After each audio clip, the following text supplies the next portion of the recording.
Bengali story স্টেশনে সকলকে স্বাগত। মে মাস রে মাস। প্রখ্যাত ভারতীয় পরিচালক এবং লেখক সত্যজিৎ রায়ের জন্ম 2রা মে 1921। ছোট থেকেই তিনি মানুষ হয়েছেন লেখক পরিবারেই।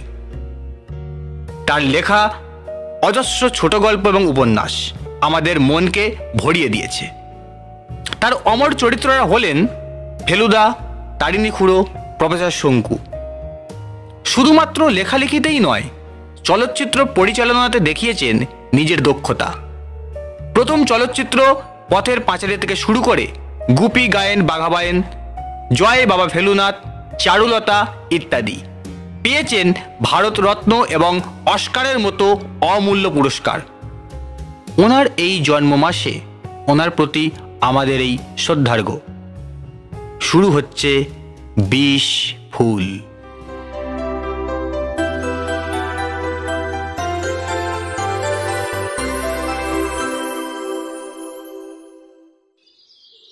ওদিকে যাবেন না বাবু। জগন্ময় বাবু চমকে উঠলেন। কাছাকাছির মধ্যে যে আর কোনো লোক আছে সেটা উনি টের পাননি, তার ফলেই এই চমকানি।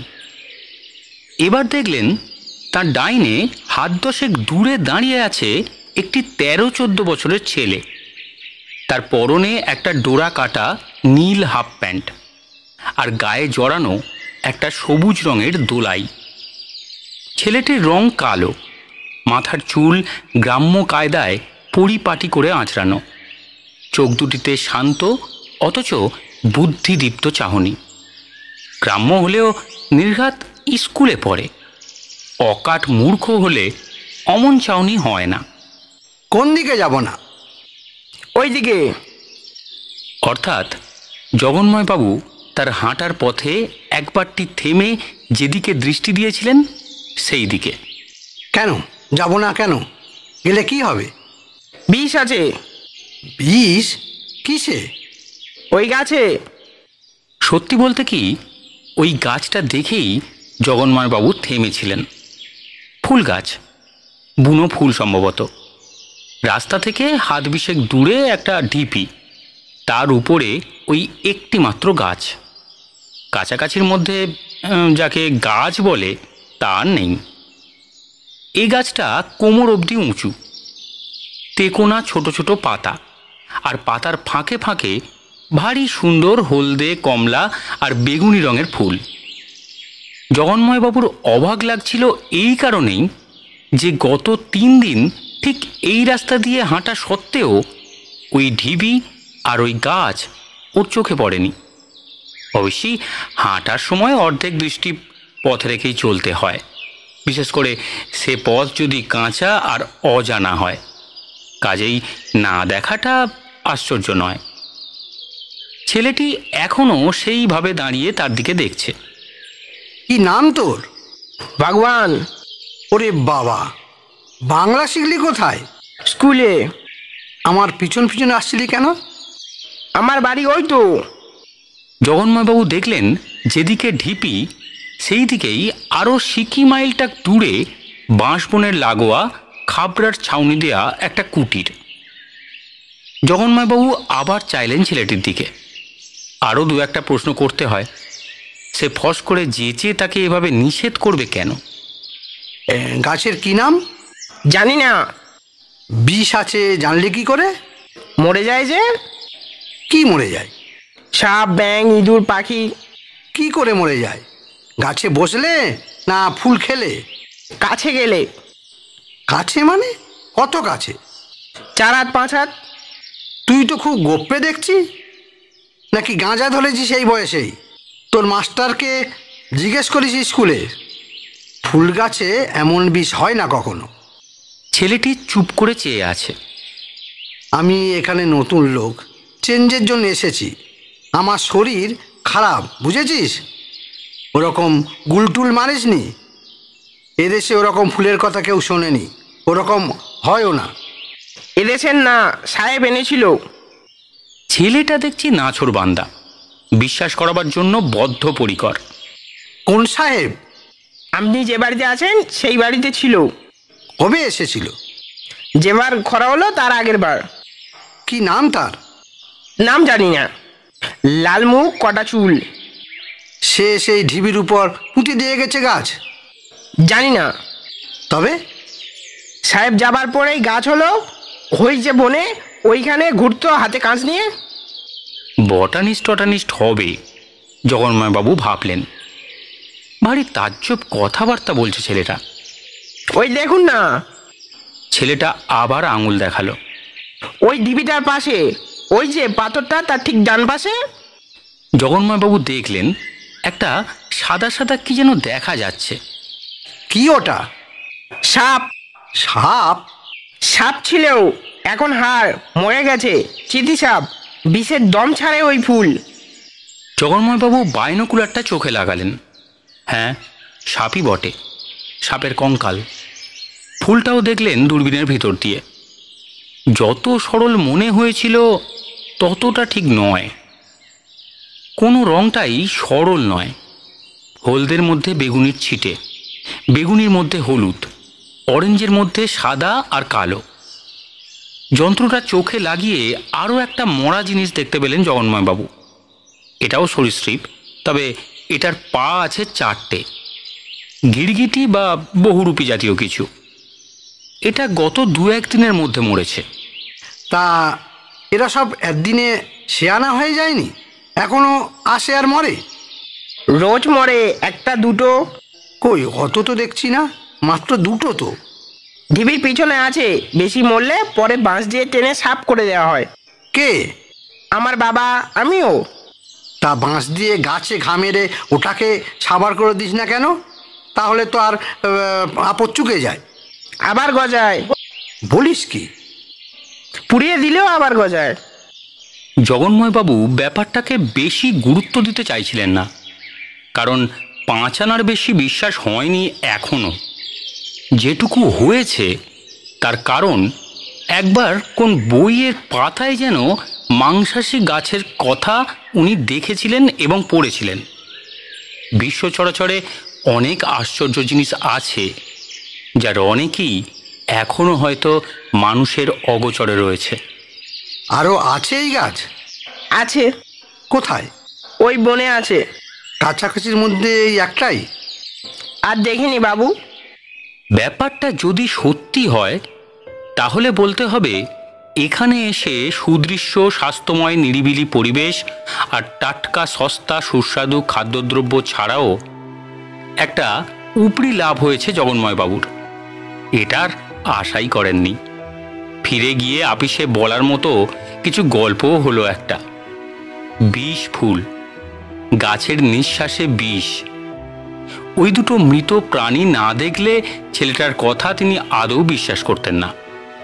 তবে সে এইভাবে বানিয়ে কথা বলবে কেন, সেটাও একটা প্রশ্ন।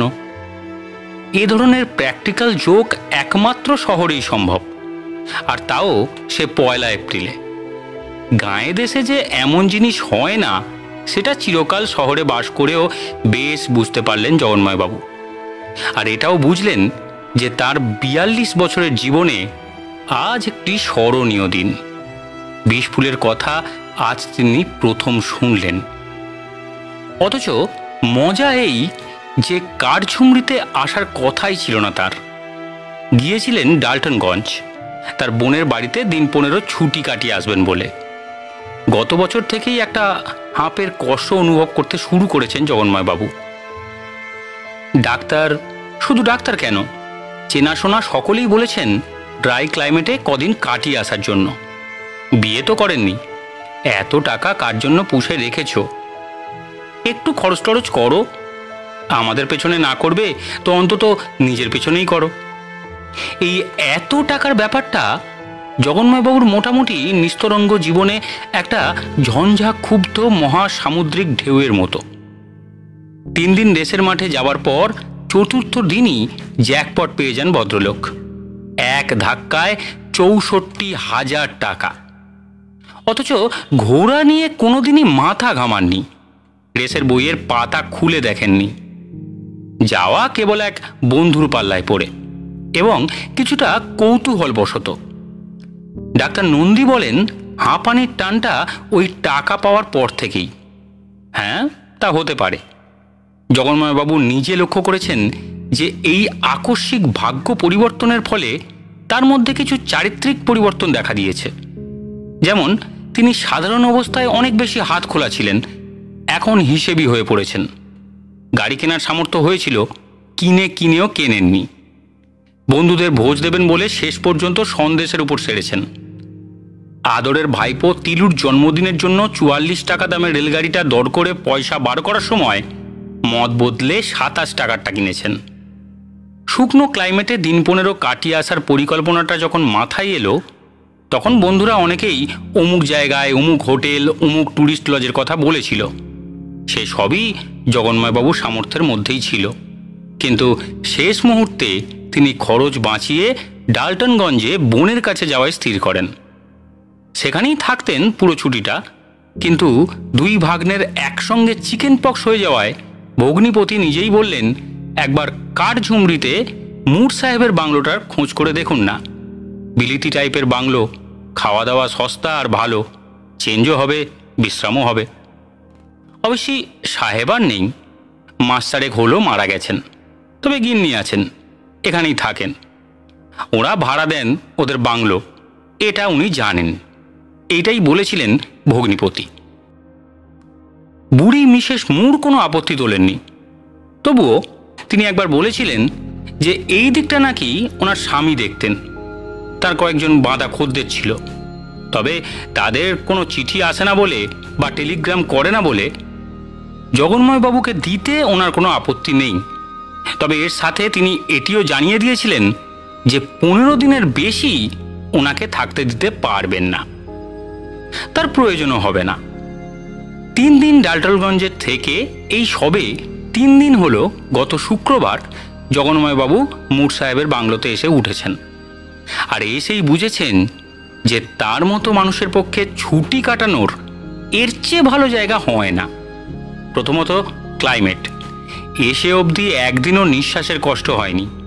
আর দ্বিতীয়ত কলকাতার মানুষ জগন্ময় বারিক কল্পনাই করতে পারেননি যে tram, bus, lorry, taxi, radio, telephone, television, cinema, মানুষের কোলাহল ইত্যাদি বাদ হয়ে গেলে কি আশ্চর্য টনিকের কাজ হয়। এখন বুঝতে পারছেন যে কলকাতার মানুষ সবসময়ই কোন ঠাসা।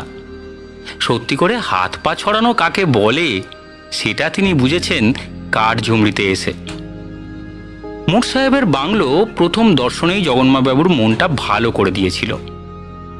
দূরে পিছনে পাহাড়ের লাইন, তারপর এগিয়ে এলে প্রথমে বন, বনের পর অসমতল প্রান্তর, তার এখানে ওখানে ছড়ানো ছোট বড় টিলা, আর আরও এগিয়ে এলে লম্বা লম্বা গাছ, পিছনে নিয়ে দাঁড়িয়ে আছে চিমনি আর টালির ছাতওয়ালা বিলিতি পোস্টকার্ডের মতো সুন্দর মুর সাহেবের বাংলো। এই বাংলোর বারান্দা পেরিয়ে ভিতরে ঢুকে ঘরগুলোর ছিমছাম চেহারা, আসবাবের পরিপাট্য, জানালা ও দরজার পর্দার নকশা ইত্যাদি দেখে জগন্ময়বাবুর বিশ্বাস হলো যে রেসের মাঠে জ্যাকপট পাওয়ার চেয়ে ছুটি ভোগের জন্য এমন বাংলো পাওয়া কিছু কম ভাগ্যের কথা না। এখানে এসেই জগন্ময়বাবু তার ৩ দিনের রুটিন ঠিক করে নিয়েছিলেন। সকালে ঘুম থেকে উঠে চা খেয়ে হাঁটতে বেরোন, ফিরে এসে ব্রেকফাস্ট, তারপর বাংলোর বারান্দায় বা সামনের কম্পাউন্ডে বসে ম্যাগাজিন পাঠ। খান ২৫ রিডার্স ডাইজেস্ট নিয়ে এসেছেন তিনি বোনের বাড়ি থেকে। তারপর স্নান খাওয়া সেরে দিবানিদ্রা, বিকালে চায়ের পর আবার পদব্রজে ভ্রমণ, রাত্রে ৮:৩০টার মধ্যে খাওয়া শেষ করে ঘুম। আজ সকালে বেরিয়ে ফিরে এসেই চৌকিদার বনোয়ারিকে জিজ্ঞেস করলেন বিষ ফুলের কথা। অবশ্যই প্রথমেই ফুলের কথাটা না জিজ্ঞেস করে সেদিকে অগ্রসর হবার একটা রাস্তা তৈরি করে নিলেন। ভগবান বলে কোনো ছেলেকে চেনো? हाँ बाबू, ভিকুয়া কা লড়কা। ভিকুয়াকে? চৌকিদার বলল, ভিকুয়া কাঠের মজুরি করে। চৌধুরী বাবুদের কাঠের গোলা আছে এই কাঠঝুমরিতেই, সেখানে কাজ করে। ভগবানের বাড়ির দিকে রাস্তার ধারে একরকম ফুলের গাছ আছে, সে গাছ নাকি বাতাসে বিষ ছড়ায়, জানো? हाँ बाबू, কথাটা সত্যি? मर जाता है चूहा, सांप, बिच्छू बिच्छू। বানোয়ারি রুটি আর ডিমের অমলেট রেখে টিপট আনতে গেল। এখানে এক সাহেব এসেছিল নাকি বছর 3 আগে? বানোয়ারি ফিরে এলে পর জিজ্ঞেস করলেন জগন্ময়বাবু। বানোয়ারি বলল, সাহেব এসে থেকেছে এখানে। এককালে মুর সাহেব গিন্নিকে নিয়ে নিজেই আসতেন প্রতি শীতকালে। 3 বছর আগে কোনো সাহেব এসেছিল কি না তা বানোয়ারির মনে নেই। জগন্ময়বাবু ঠিক করলেন বিকেলে একবার বাজারের দিকে যাবেন। বাজার পান্নাহাটে, এখান থেকে মাইল 2 রেল স্টেশনও সেখানেই। এখানে আসতে হলে স্টেশন থেকে সাইকেল রিক্সা নিতে হয়। পান্নাহাট থেকে ট্রেন ধরে সোজা ডাল্টনগঞ্জ যাওয়া যায়। প্রথম দিন এসেই জগন্ময়বাবু একবার বাজারের দিকে গিয়েছিলেন। দুজন বাঙালির সঙ্গে আলাপ হয়েছে, পোস্টমাস্টার নুটবিহারী মজুমদার আর পবিত্রবাবু বলে এক ভদ্রলোক, যিনি রয়্যাল হোটেলে উঠেছেন। মিঠে পানের খোঁজ করতে গিয়ে ভদ্রলোকের সঙ্গে আলাপ। বললেন আগেও এসেছেন কার্যমরি, মেডিকেল রিপ্রেজেন্টেটিভের কাজ করেন। রয়্যাল হোটেল নাকি নামেই হোটেল, বলতে পারেন 3 স্টার সরাইখানা। মনে হলো বেশ রসিক লোক। বয়স ওই 30-35-এর বেশি না। আপনি উঠেছেন কোথায়? কাঠজুমড়িতে তো থাকবার জায়গা নেই। চৌধুরী কোম্পানির কারুর সঙ্গে চেনা জানা আছে বুঝি? আগে না, আমি উঠেছি মুর সাহেবের বাংলোতে। ও, ওই শিশু গাছে ঘেরা কটেজ বাড়িটা? গাছে ঘেরা ঠিকই, তবে শিশু কিনা বলতে পারবো না। দেখে তো বুড়ো বলেই মনে হয়। আমি মশাই 100% শহুরে। বড় জোর আম, জাম, কলা, নারকেল আর এই বট অশ্বত্থ চিনতে পারি। তার বাইরে জিজ্ঞেস করলেই বড় মুশকিল। এই পবিত্রবাবু আর নুটবিহারীকে আজ একবার জিজ্ঞেস করে দেখতে হবে। চৌকিদারের কনফার্মেশন যথেষ্ট নয়। আসলে জগন্ময়বাবু কলকাতায় গিয়ে এই বিষফুলের বিষয়ে কিছু লিখতে চান, এখনো পর্যন্ত কেউ লেখেনি। এই একটা ব্যাপারে পায়োনিয়ার হবেন তিনি। নুটবিহারী বাবুকে জিজ্ঞেস করে বিশেষ ফল হলো না। বললেন, আমি মশাই সবে লাস্ট ইয়ারে বদলি হয়ে এখানে এসেছি। স্থানীয় সংবাদ বিশেষ আমার কাজে পাবেন না। এই আপনি বরং আর কাউকে জিজ্ঞেস করুন। পোস্ট অফিস থেকে জগন্ময়বাবু গেলেন বাজারের দিকে। পেন কেনা আছে, আর যদি একটা এক্সারসাইজ বুক পাওয়া যায় তো কাজের কাজ হবে। লেখার জন্য তৈরি হতে হবে তো। কলম আছে সঙ্গে, খাতা আনেননি। পবিত্রবাবুর সঙ্গে দেখা হয়ে গেল একটা চায়ের দোকানের সামনে। বেঞ্চিতে বসে বাংলা খবরের কাগজ পড়ছেন। বললেন, আসুন আসুন, চা খান। ওয়ে ভরদ্বাজ, 2 কাপ, 1-এর জায়গায় 2। জগন্ময়বাবু সোজা আসল গল্পে চলে এলেন। আপনি বিষফুলের নাম শুনেছেন? পবিত্রবাবু কাগজটা ভাঁজ করে জগন্ময়বাবুর দিকে চোখ তুললেন। হলদে, কমলা, বেগুনি। তালহাট যাবার পথে ডান দিকে রয়েছে তো, একটা ঢিবির উপরে। আপনি তো সবই জানেন দেখছি। বললুম তো, 4 বার ঘুরে গেছি এখানে। বছর 2 থেকে দেখছি গাছটা। প্রথম যেদিন দেখি সেদিন ঢিবির পাশে একটা আস্ত শুয়োরছানা মরে পড়েছিল। বলেন কি? তা এই নিয়ে আপনি কাউকে কিছু বলেননি? আপনি তো কলকাতার লোক, এই কাগজে টাগজে। পবিত্রবাবু উড়িয়ে দিলেন। বলবার কি আছে মশাই, প্রকৃতির খামখেয়াল কত রকম হয় সব কি আর কাগজে লেখে? আরও কত হাজার রকম বিষ ফুল, বিষ ফল, বিষ পোকা, বিষ পাখি রয়েছে এই পৃথিবীতে, কে জানে। আরে মশাই, কলকাতাতে বাস, সেখানে হাওয়াই তো বিষাক্ত। প্রতি নিঃশ্বাসে 5 সেকেন্ড করে আয়ু কমে যাচ্ছে। সেদিন দেখলুম কোথায় জানি লিখেছে, সেখানে ফুলের বিষ নিয়ে কে মাথা ঘামাতে যাচ্ছে মশাই। কিন্তু এখানকার লোক, এদের পক্ষে তো এটা একটা ডেঞ্জার মশাই। কাছে না ঘেঁষলেই হলো, 5-7 হাত দূরে থাকলেই তো সেফ। এ কথা এখানে সবাই জানে। জগন্ময়বাবু চা খেয়েই উঠে পড়লেন। অক্টোবরের মাঝামাঝি, সূর্য ডুবলেই ঝপ করে ঠান্ডা পড়ে। সর্দি গরমি রিস্কটা না নেওয়াই ভালো। চায়ের দোকানের পাশেই একটা মণিহারি দোকান থেকে খাতা কিনে ভদ্রলোক যখন বাড়ি ফিরলেন তখন 6:15। মনে বেশ একটা উত্তেজনা অনুভব করছেন তিনি।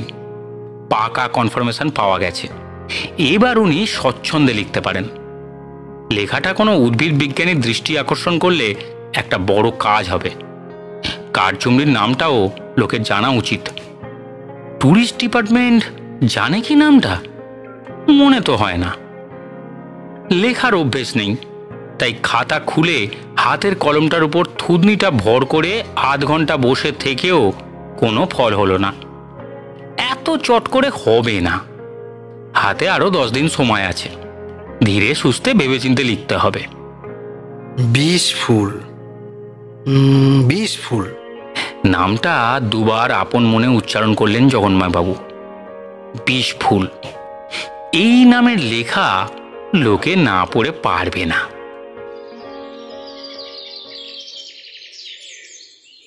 আজ আর বাইনোকুলারের দরকার হলো না। সকাল 7টার সময় ঢিবিটার কাছে পৌঁছে রাস্তা থেকে খালি চোখেই জগন্ময়বাবু যে মৃত প্রাণীটা দেখতে পেলেন সেটা হলো একটা খরগোশ। মরা সাপের কঙ্কাল আর মরা গিরগিটিও এখনও রয়েছে। মৃতের সংখ্যা আরও বাড়লে হয়তো জায়গাটা পরিষ্কার করবে এসে ভগবান বা ভগবানের বাপ। জগন্ময়বাবু হিসেব করতে চেষ্টা করলেন গাছটা কত দূর হবে রাস্তা থেকে। 20 হাত, 25 হাত। তার একবার অদম্য ইচ্ছে হলো একটু এগিয়ে গিয়ে গাছটাকে আরেকটু ভালো করে দেখার। 5 হাতের বেশি কাছে না গেলেই তো হলো। কিন্তু ওই ছোকরার অনুমান যদি ভুল হয়, যদি 7 হাত বা 8 হাত দূর পর্যন্ত ফুলের প্রভাব পৌঁছয়। জগন্ময়বাবু ঘাসের উপর দিয়ে 3 পা এগিয়ে আবার পিছিয়ে এলেন। সাপ, খরগোশ, গিরগিটি, শুয়োর, পোকামাকড়ের কথাটা ছেলেটি বলেনি।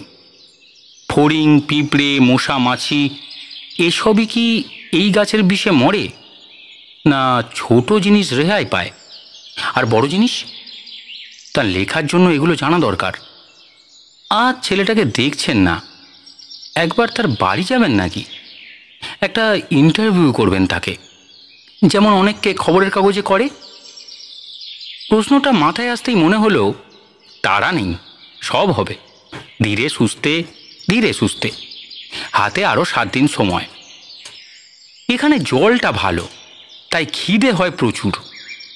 ব্রেকফাস্টের কথা চিন্তা করতে করতে জগন্ময়বাবু বাড়ি ফিরলেন। বাঁশের বেড়া দিয়ে ঘেরা বিশাল কম্পাউন্ড, 2টো কাঠের গেট, একটা পশ্চিমে, একটা উত্তরে। উত্তরের গেটে, যেটা দিয়ে জগন্ময়বাবু এখন ঢুকলেন, এখনও একটা কাঠের ফলকে মুর সাহেবের নাম রয়েছে। গেট থেকে সোজা রাস্তা দিয়ে কটেজের সামনের বারান্দায় শেষ হয়েছে। বড় বড় গাছগুলো, যেগুলোকে পবিত্রবাবু শিশু বললেন, সেগুলো কটেজের পিছন দিকে। এদিকে দক্ষিণে যে 2টো বড় গাছ রয়েছে সেগুলো শিশু নয় নিশ্চয়ই, কিন্তু সেগুলোর নামও জগন্ময়বাবু জানেন না।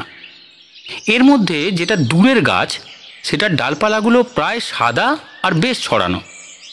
গুঁড়িটা কালো হলে হয়তো আরও সহজে চোখে পড়ত, কিন্তু সাদা হওয়া সত্ত্বেও খুব বেশি দূরে নয় বলে গুঁড়ির পাশের চেনা গাছটা জগন্ময়বাবুর দৃষ্টি এড়ালো না।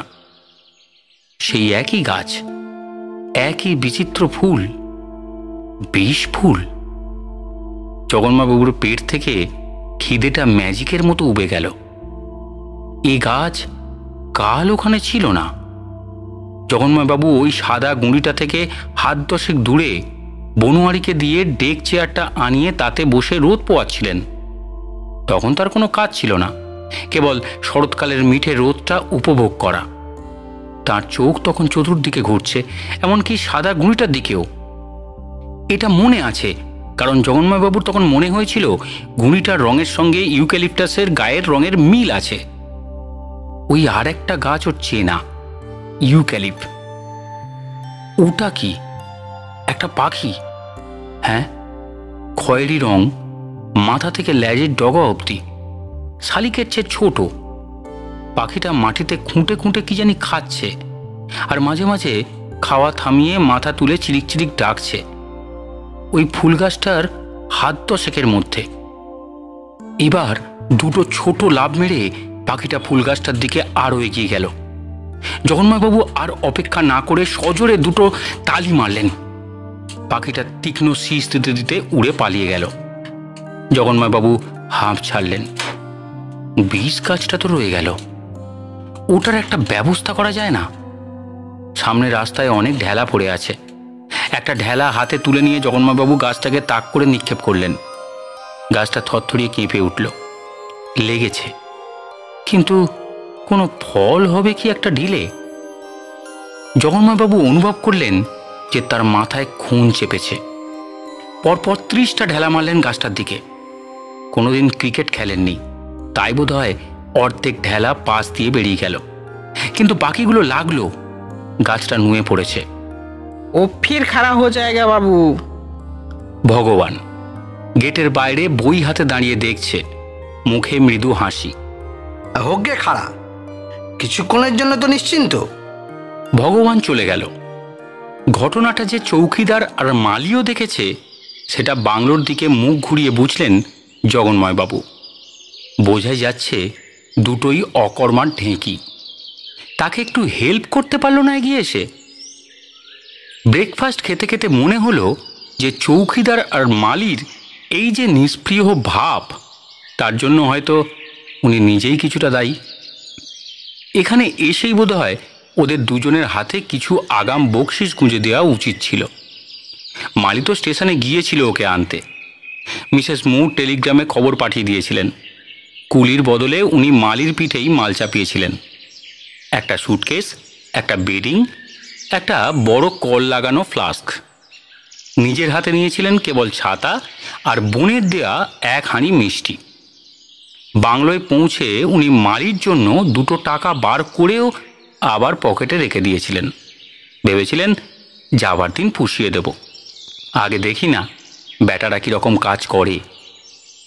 কাজ অবশ্যই ভালোই করেছে দুজনে, কিন্তু কাজের বাইরে আগ বাড়িয়ে এসে 2 কথা বলা, কি চাই না চাই, কোনো অসুবিধে হচ্ছে কি না, এসব জিজ্ঞেস করা, এটা দুজনের একজনও করেনি।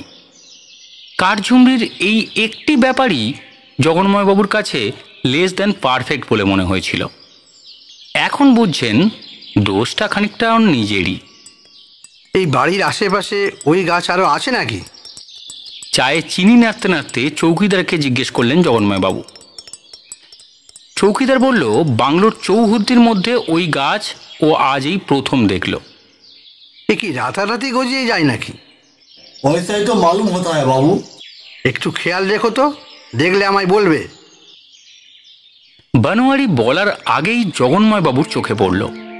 বিকেলে ঘুম থেকে উঠে বারান্দায় বেরিয়ে এসেই বারান্দার পূব কোণার পিছন থেকে উঁকি দিচ্ছে একগোছা চেনা ফুল। ঝিরঝিরে বাতাসে দুলছে ফুলগুলো। 1.5 বেশি দূরে নয়।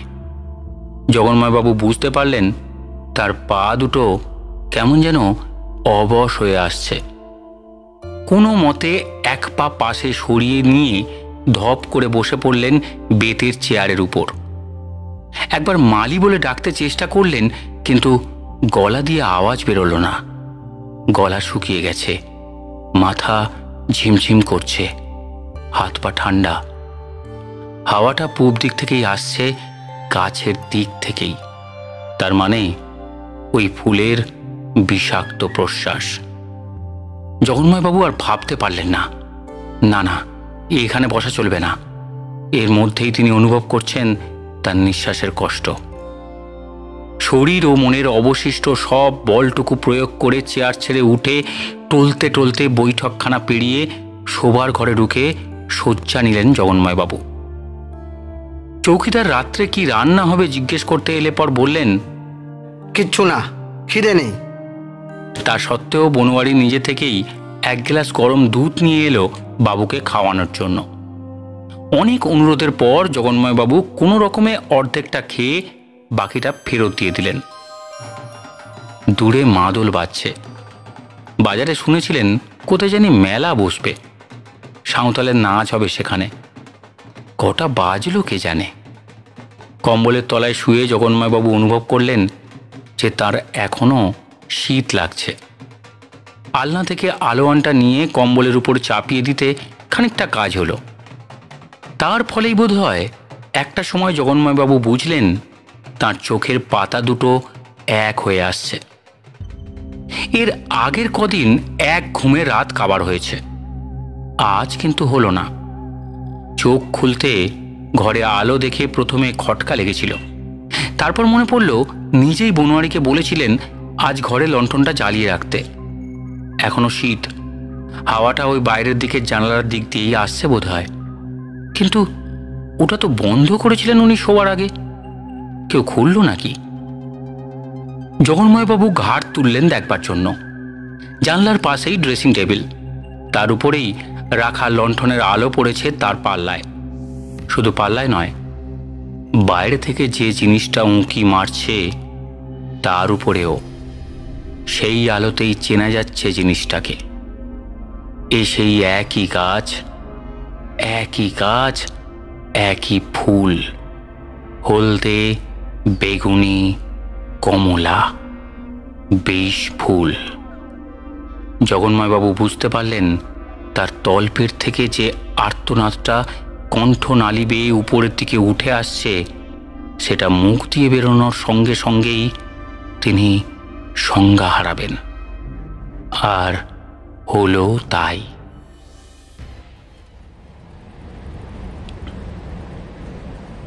কামরাটা খালি পেয়ে জগন্ময় বারিক একটু নিশ্চিন্ত হয়েছিলেন, কারণ লোকের সান্নিধ্য এখন তার ভালো লাগছে না।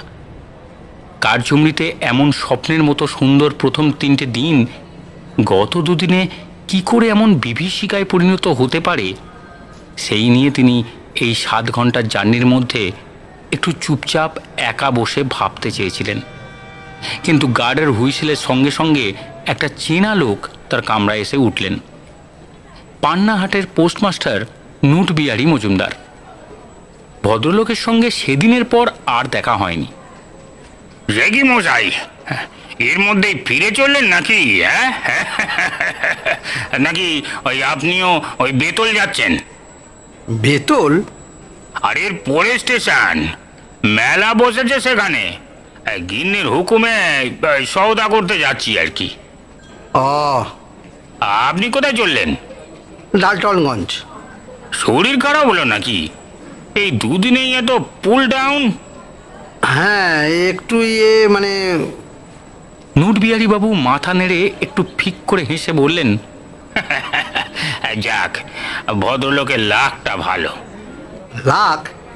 আরে পবিত্রবাবুর কথা বলছি। কেন? আরে উনি তো আজ 10 বছর হলো বছরে 2 বার করে ওই মুর সাহেবের বাংলোতে এসে থাকেন। ওটা একরকম ওর মনোপলি।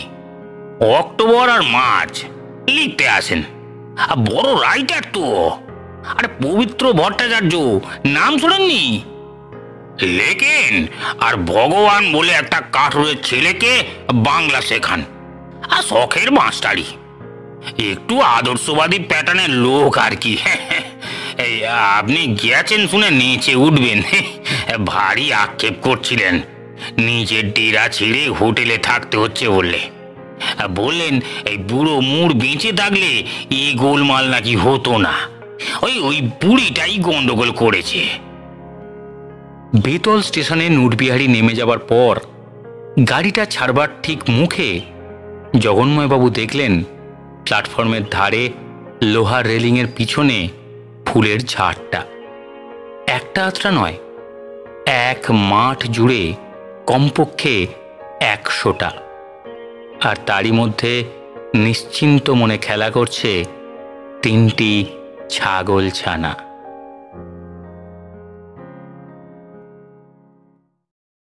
শুনলেন আমাদের গল্প 20 ফুল।